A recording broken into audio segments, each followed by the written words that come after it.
And if you're taking notes, we'd love for you to write this series title down. And it plays off of something that really happened, I think, in 2019. I don't know if many people do it now, but you know the pictures of the table, and on the table was a poster, and it would say, "Change my mind." Yeah, so that's what this series is all about, change my mind. And this is an invitation. I didn't give it to our middle schoolers, but, I mean, they can. If you have a question about God, about faith, if you're like, "Hey, Josh, if there's a such thing as a loving God, why is there evil in the world? Come change my mind about why I shouldn't be a Christian." If that's like something you want to pursue, or like, let's discuss it. But we're not going to argue. We're going to discuss. All right? So when you ask me a conflicting question, all I'm going to do is say, "Oh, like, where'd you get that information from? Let's look at that together." And that's what we'll do. We'll go back and forth and we'll discuss it. Okay? So this is going to be a 3-part series. The first one, we're going to look at this question: why are you a Christian? Next week, we're going to look at, can I even trust the Bible? And the third week, on March 31st, we're going to look at, so who's this Jesus person, right? So why Jesus, of all people? Why is he better than other popular religious characters like Muhammad, Allah, right? What about these other people I hear about time to time? What about Buddhism? Why not that, right? So let's talk about it, because maybe you grew up in church, but even you, if I were to ask you, why are you a Christian, you would have a hard time formulating an answer. And you might even end with, well, my parents were Christians, and we go to church, so there's that. And that's not really explaining why you are a Christian. You just told me that your parents are Christians. So maybe a good conversation to have in the car, and like, don't freak them out and scare them. Like, maybe preface it with some soft, like, small talk first. But say, "Mom, Dad, why are you a Christian?" All right? And I'll give you an answer at the end of this thing, but just maybe something to start the conversation with. Maybe a quiet ride home as they ponder an answer, but hey, there's that. Second thing is, maybe you're new to faith, or you actually don't even believe. Actually, I think we saw on someone's guest card that they said that they were pestered into coming. Like, people just kept asking them. So, hey, that's cool. Hey, keep pestering people to come. Hey, come hang out with me on a Wednesday. I don't get to see you at school anyway, but now that's kind of changed. But here, so maybe you're just here because someone invited you, but you're not really a Christian. So you're kind of off the hook. You just get to lean into a conversation, but I'll address some stuff that you probably agree with. And maybe you can come up afterwards and say, hey, yeah, that actually ascribe to that belief, and here's why, and here's the information I found. Tell me more, right? But here's the thing I want to get to, that maybe you're new to faith and you don't believe in Christianity. Or perhaps you have a friend who doesn't believe in Christianity, and they may even ask you, why do you believe? And you don't know what to tell them. How do I explain this? That, I come to a Wednesday night service, we start playing music, and for some reason, we have to lift our hands. It's like everyone has a question in the room all of a sudden, especially on the front row, got a question. It's like, what is that about? Or Josh sometimes will just sit there like he doesn't know the answer to anything. He's just sitting there like, I don't know. Like, what is this? And we call it worship. But really, it's just like bad dancing. It's like, well, what is this whole thing about? Why is he a Christian? So with that, I want to begin with this right here, that anytime you push away from one thing, you need to realize you're stepping towards something else. So if you're like pushing away from Christianity and saying, this isn't for me, then you're stepping toward probably a belief that you do not believe there is a God, or there's a lack of belief that there's a God. So the reason I changed that verbiage is because even atheists, which is the worldview I'm describing, they've changed their definition in recent years. Interesting kind of concept. 2,000 years we've been good, but they just, new update. It's like atheism 2.0 over the last few years. But with that, you're pushing away because you either don't like or don't care about something. And perhaps it's because you've seen some Christians who didn't behave like you thought Christians should behave, and that's why you pushed away. In fact, a lot of deconversion stories where people leave Christian faith actually doesn't have anything to do with God. It has a lot to do with people. And maybe because they went to a youth group and they didn't feel welcomed and loved, they felt more conflict and violence. That's something to think about. So anytime you push away from one thing, you're walking towards something else. So with that in mind, I want to look at a worldview and compare it to Christianity, okay? So with that, let me go ahead and give you our bottom line and give you an answer that we'll expound upon. Part of my reason for being a Christian is because I believe the Christian worldview explains the evidence around us best. Creation, first few chapters of Genesis knocks it out, okay? Design, I think there's a design to this. I don't know if you've ever thought about, like maybe in your science class, maybe you already know you want to be a doctor or a nurse, and you're like, man, the human body is just awesome. Like, fellas, I'm not talking about when you went to the beach and the human body is just, like, not that. Like, talking about DNA, how, like, right now you're killing and growing new molecules and, like, cells, and you didn't even have to, like, sweat about it. It's just happening. How whenever you walk into a room that's really hot, your body just happens to go ahead and perspire some sweat. Our middle schoolers, they really do this a lot. There's a smell that goes with it too. But they perspire because their body innately says, hey, it's warm in here. Let's cool down. Or when you walk into a room and it's cold, you get goosebumps because it's the Holy Ghost. I'm just kidding. Because it's cold, okay? And your body's trying to warm up. And you don't even have to think about it. You don't do like Iron Man say, ignite, right? Gyrus, right? You don't have to do anything, right? It just happens. I think there's like an intricate design to our bodies that it seems to me that there must be a designer of our bodies. And I don't think this would like be lost on you guys. It probably makes a lot of sense. Your cell phone. I don't think that you just thought that someone put a bunch of like parts into a dryer and cut it on, and after 1 hour they reached in and pulled out an iPhone 12. I think there was some design to it. I think there was a plan behind it. I think that it's so cool that our earth is just far enough but close enough to the sun that we can sustain life. Meanwhile, on Mars, crickets, right? I didn't see a Dollar General. I didn't see any golden arches. It was just like bland, right? So what is that about? So with the few minutes I have left, and I only have 2 Bible verses, so we'll get there. But I want to talk briefly about atheism. Okay, and this is not to beat down atheism. This is just to like help you understand that when you push away from Christianity, you're stepping towards something else. So for example, if like our last series about relationships, you heard some stuff you didn't like, you're like, you know what? I care about that person. I want to show them how much I care. So I want to do this activity, or I want to date this person. And you just told me, Josh, that God said that's not how I designed it. So because of that reason, I'm going to push away because I don't like that. What that lets me know is that you're not on a truth quest. You're on a happiness quest. So if you're going to say because of the relationship I want to be in is against God, I don't think he exists. So let's put a pin right there, and I want to ask you this question. Do your parents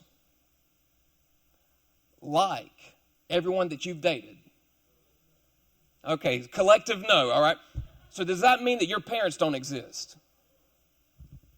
Just a fun little game to play and understand. So let's do it again. So again, if you're on a happiness quest, you want all the things that make you happy, and you may even think that if it makes me happy, it must be true, which is not a good way to live your life. But let's play that logic out. Do your parents give you everything you desire to make you happy? No. So again, I guess your parents don't exist. Or your parents love you so much, they put parameters in place to help guide you and direct you. And without forcing you to love them back, they just hope that you do. That sounds like someone else I've read about. Food for thought. But let's go back to the conversation. That's another time. That was free. Okay, that was free. You have to pay for the next stuff, okay? Here we go. Let's talk about atheism just real quick, okay? And again, it's not to poke fun of, and if you have more information, let me know. I had to search this stuff kind of quickly. It was really in-depth, and I love this kind of stuff, so we can talk in-depth after this, okay? But here we go. An atheistic worldview. So a worldview is how you view what's going on in the world, the evidence around us, how you would explain it, okay? And atheists, they typically have, they kind of fall into a category of they're materialists or naturalists. And I'm going deeper with you guys because I think you can handle it. The middle schoolers, they didn't get this, okay? But naturalists and materialists, they assume this, that if it's physical science, essentially, here's your atheist view. It's got 6 points that I'm going to look at, but here you go. One is that we're all just biology. That's it.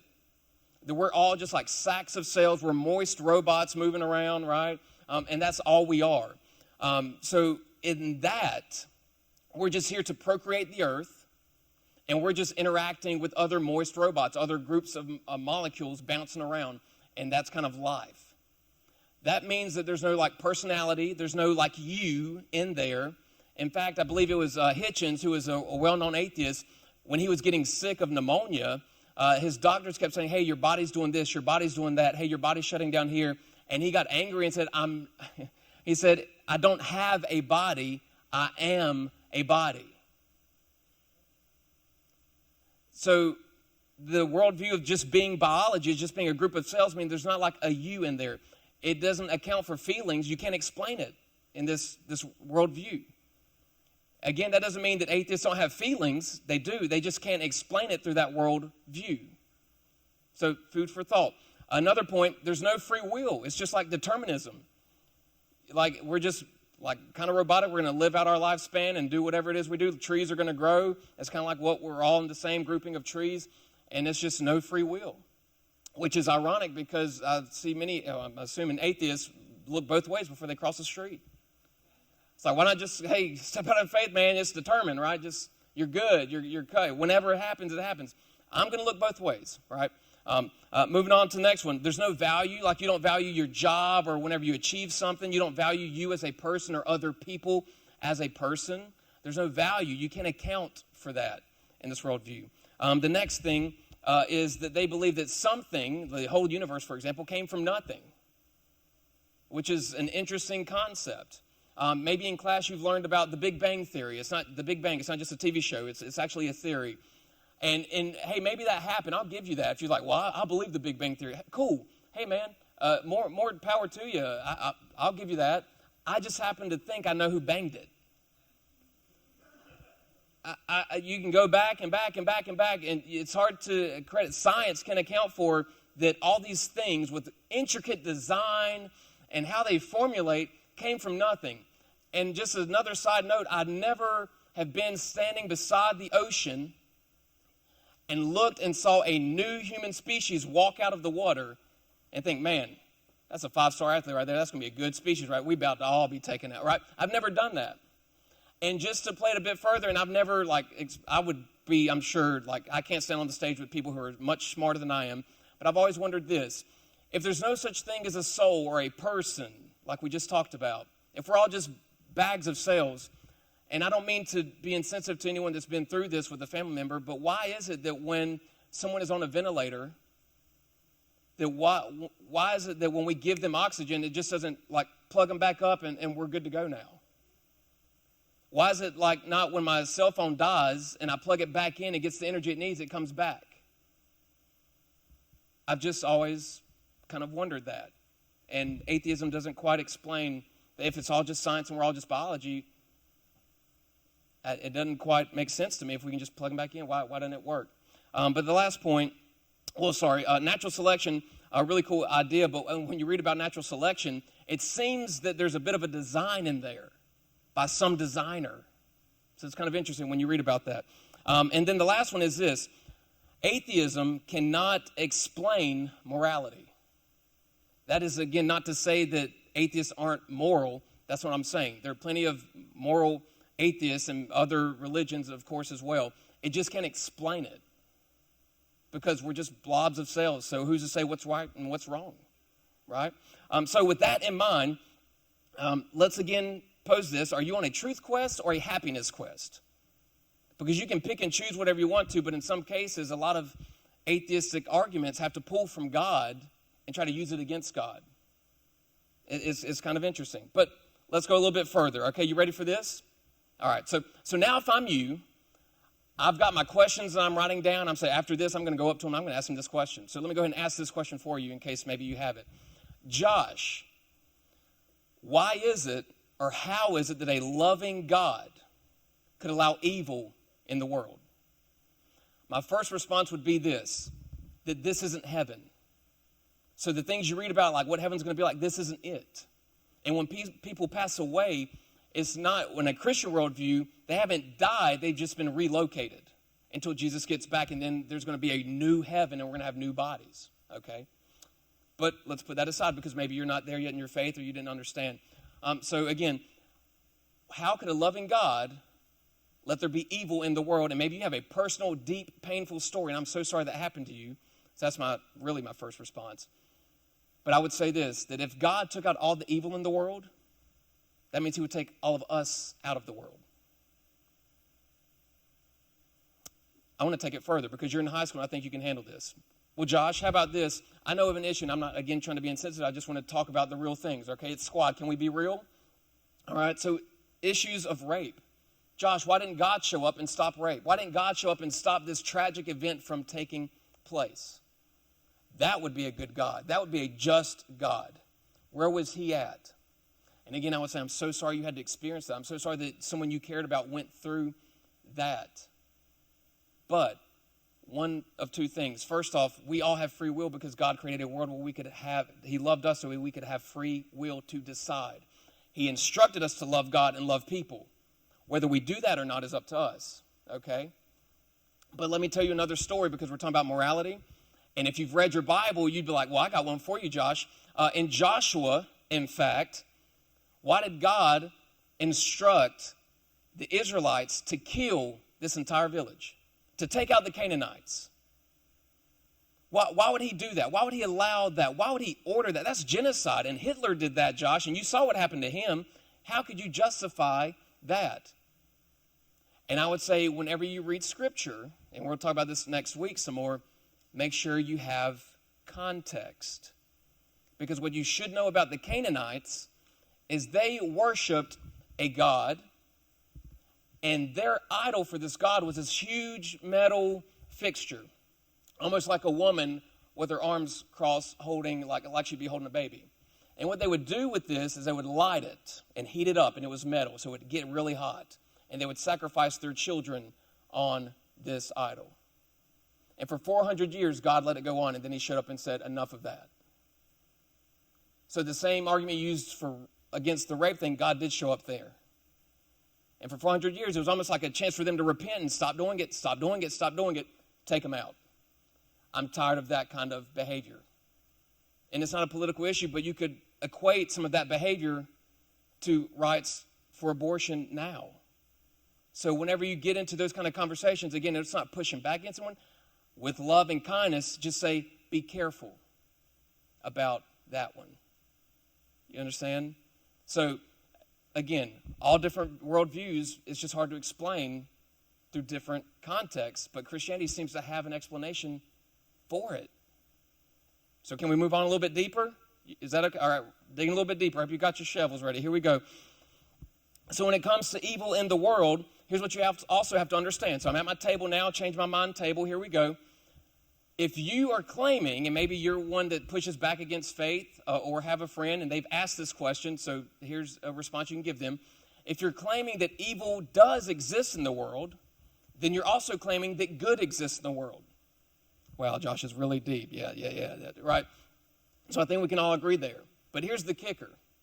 If you're claiming that there's evil and good, then there must be a standard to determine which is evil and which is good. And isn't it weird, like you talked about in your small groups, that when you've committed something so bad, or when you committed something so good, and you went to tell a friend about it, you could already read on their face whether they thought it was bad or good. And you're just now telling them the story, but they already know if it's bad or good. Or the feeling that you felt when you did that action and you felt guilt and shame, or you felt joy and excitement because it was bad or good. So my question would be, where does that come from? So if you're saying that there is a moral law, a moral understanding of good and evil, then there must be a moral law giver. And Christianity best explains that, yes, there's a moral lawgiver. We call him God, the same dude that banged the theory that you were talking about. So with that in mind, how is it that we all have this sense of what's right and what's wrong in our hearts? So real quick, let's go down a history lesson path. Because there's a guy that, Adolf Hitler, that he did what he wanted to do, right? I think we could all agree that what he did was bad, right? And he would go in the public eye and try to sound positive and do things, and then behind the scenes, he was doing some bad stuff. But what he wanted was a supreme race, a supreme race. And if we're just globs of cells, he was trying to get the best globs of cells possible. He didn't care about who you were and what you did. He would do experiments on people like they were just biology. That's not what God intended. That's why we're made in his image. So I don't like the whole Hitler thing. I think we can all agree that that's not good. We talked about the Canaanite thing. It sounded bad when he said, hey, go kill all those people, and then all of a sudden you find out, well, here's what they were doing and how they were worshiping. So let me tell you one final one in history. And we're going to talk about him in 3 weeks. But there was this guy who showed up on the scene and said, hey, here's what you need to know. Here's what's most important. Love God, love people. If we could get those two things right, how much more good would we do in the world?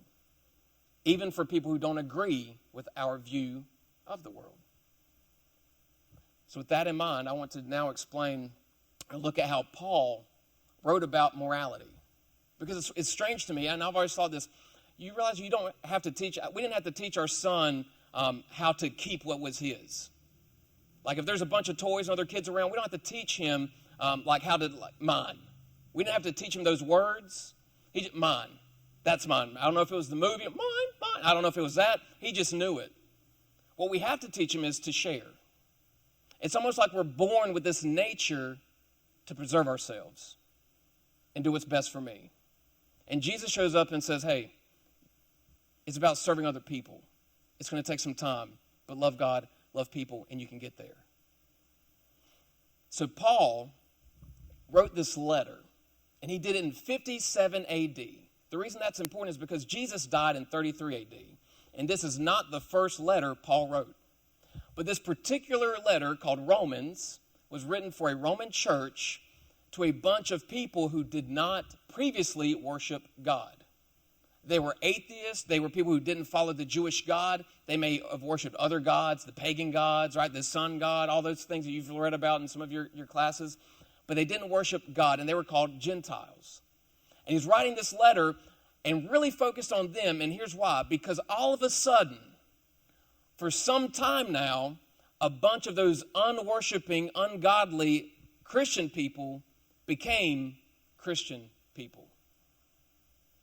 What could have possibly taken place to have all these people turn from not worshiping anyone or not worshiping that God to now all of a sudden they're really interested in this God? Because in 33 A.D., as we'll look at in 3 weeks, there was a crucifixion and a resurrection. And now they believed. And now they started taking their faith seriously. It was no longer, I don't know about God. It was no longer, I don't care about God like we kind of do today. It was, I care so much, I want to know more. So Paul is writing this letter, and he's saying, hey, there's a sense that you have of doing right and doing wrong in Gentiles. Here's something interesting about you guys. And he picks it up in verse 14. Check this out. Paul says, indeed, when Gentiles, when ungodly people, when atheists who do not have the law, they didn't have the 10 Commandments, which is actually over 600 laws, but that's like the table of contents, 10 Commandments, to break it down into 10 categories. They didn't have those laws. But Paul says, when they do by nature things required by the law, meaning they weren't taught this stuff, they just did it anyway. Like they realized that lying is not good. They realized that stealing is not good. They realized that cheating on your spouse, not a good thing. They didn't have to be told this. It innately just happened that they understood this. And he goes on, he said, do by nature things required by the law. They are a law for themselves, even though they do not have the law. They weren't given it. They don't know it. And his point here is that what about those people, Josh, that never learn about Christianity? Is God going to send them to hell? Which my question to you would be, what about those people who know about Christianity and don't tell anybody? And it lets people go to hell. Do you think God's going to be upset about that? I think so. Start talking about it. Start taking it seriously. But let's go back to your question. So what about those people who don't know? Paul is saying that even if they weren't told, it's written on their heart. That's what he says in the next verse, verse 15. He says, they show that the requirements of the law are actually written on their hearts. They were born with it. Innately, they had this sense of good and this sense of evil, and you probably call it your conscience. And Disney even made a movie about it, and they said, let your conscience be your guide. Paul said it first, Disney. Sorry, Walt, just had to let you know. So don't go hunting for crickets. It's Christian, right? So they show that it's written on their hearts. Their consciences also bearing witness, and their thoughts sometimes accusing them, so you feel guilty when you do something bad, or other times even defending them when they do something good. He said, even the unchurched people know that. And just before this, he said, it's not about hearing about Christianity. It's about doing what Jesus taught. So my question for you, squad, and we're going to close with this, is why are you a Christian? I'll go first. I'm a Christian because when I was about your age, or a little younger actually, I was going to church with my parents because that's what we did. It was kind of our rule. You don't go anywhere else during the week unless you go to church. So I was a Christian because they were Christians. But I didn't really have a personal relationship with the real God until life happened more, and I was even saved and baptized in. And in fact, I was anointed during one service. I walked down the aisle, and I got up there, and I don't know what he saw in me, but he anointed me with oil. I went back to my seat, and then he said, at the end of his service, he said, hey, young man, can you come back up here? I feel like I need to anoint you twice. And now it makes so much sense because I did some things. Just to be real. The middle school didn't get this, you get the extra. But it makes so much sense now. There are pictures of me that when I was in high school, people would say, oh, that looks like a preacher right there. And I was like, not the life I've lived. Here I am. It's almost like I was living a life trying to be good, but I knew innately, written on my heart, there was things I was getting wrong. I didn't have purpose. And then I started really investigating this whole Christian thing and comparing it to other worldviews. Those other worldviews didn't add up. I don't feel like I'm just a bag of sales. I feel like I'm more than that. I feel like I have purpose and value, and I feel like everyone has purpose and value. And I'm backed up by that when God said, I made you in my image, every one I created. So now all of a sudden it starts making sense. And I realize all the mistakes and the evil that I've done trying to be good, but really preserve myself, that a guy showed up and on my behalf loved me enough to die for me. In the moment for you when Christianity stops making or never makes sense, you're starting to understand it. Because I don't understand dying for someone who doesn't deserve it. So as I started researching it, the evidence produced that Christianity supports all this.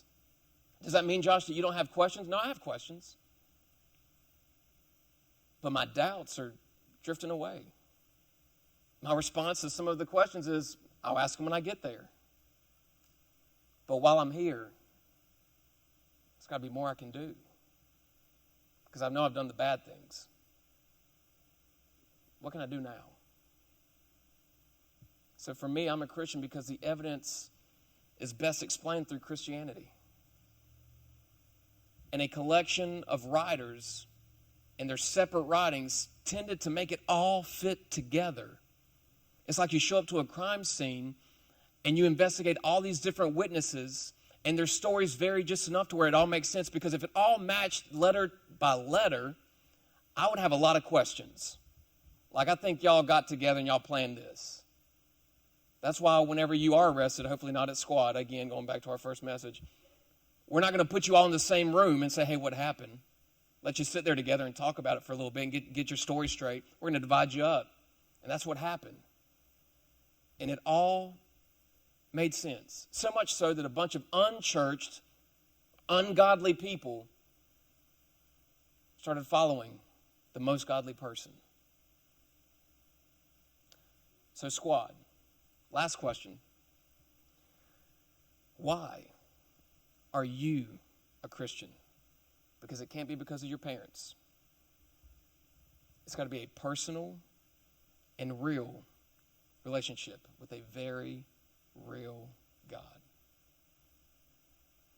Well, Josh, that was cute. That was cute. You went on for about 20, 25 minutes. That was real cute. I have another question, Josh. At the end, you read from Romans chapter 2. Some guy named Paul. First question, why do I even care about Paul? And second question, you reading from the Bible to support Christianity seems a little weird. Well, before all that, I didn't use the Bible, but I'll give you that. So here's your question. How can I trust the Bible? That's a great question that we'll talk about next Wednesday. Don't miss it.